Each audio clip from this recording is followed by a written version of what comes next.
Ce soir-là, le feu crépitait doucement. Le ciel était sans lune, mais les étoiles brillaient comme si les ancêtres observaient la terre. Autour du baobab, les enfants chuchotaient. Ce soir, le grand-père allait parler du collier qu'il portait toujours autour du cou. Le vieil homme, droit malgré les ans, fit glisser ses doigts sur son collier. Des dents d'ivoire finement polies, reliées par un fil de cuir noirci par le temps. Il murmura. Vous voyez ce collier, mes enfants, ce n'est pas un bijou. C'est un poids, une promesse, un secret que vous seul allez entendre ce soir. Éléphant chapitre 1, le vol dans la nuit. Il y a de nombreuses années, dans le royaume de Mb, un Ngiri, un jeune éléphant blanc, fut capturé par des braconniers venus de loin. Cet éléphant était sacré. On disait qu'il apparaissait uniquement quand un grand danger approchait. Le peuple pleura. Le roi, furieux, promit une récompense à celui qui retrouverait l'ivoire volé. Parmi les jeunes hommes du village, un seul osa partir dans la forêt interdite. Makwa, mon propre frère aîné. Fort, téméraire, rusé, mais aussi orgueilleux. Il retrouva les braconniers, les affronta et récupéra les défenses du Ngiri.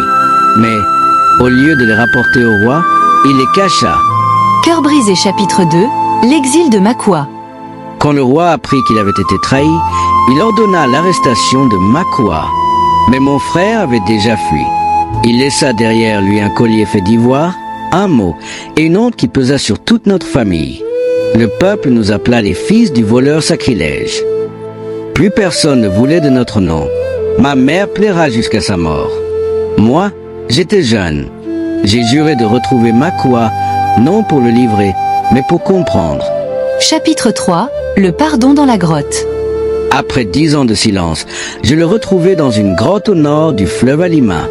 Amaigri, seul et brisé. Il me regarda et dit seulement « Je n'ai pas volé pour moi. Je voulais que le peuple apprenne à survivre sans magie, mais j'ai eu tort. Le peuple avait besoin d'espoir, pas de leçons. » Il me tendit ce collier, fait avec les dents de l'éléphant sacré. Il m'a dit « Porte-le et raconte la vérité quand le temps viendra. » Puis il s'est éteint dans mes bras. Herbe chapitre 4, héritage de vérité. Je suis revenu au village. J'ai enterré les défenses du Ngiri sous le grand baobab, celui-là même où nous sommes assis. Et j'ai porté ce collier, non pas en fierté, mais en mémoire. Petit à petit, les gens ont oublié l'histoire, mais pas moi. Car les vérités enfouies dans le silence doivent ressurgir un jour, sinon elles pourrissent l'âme d'un peuple. Le grand-père serra le collier contre sa poitrine et déclara « Ce collier ne m'appartient pas. Il appartiendra à celui ou celle d'entre vous qui osera toujours dire la vérité, même quand elle fait trembler les genoux. » Parchemin moral de l'histoire. Un secret peut protéger ou détruire. Ce n'est pas le collier qui fait l'honneur, c'est le courage de dire ce qui est juste.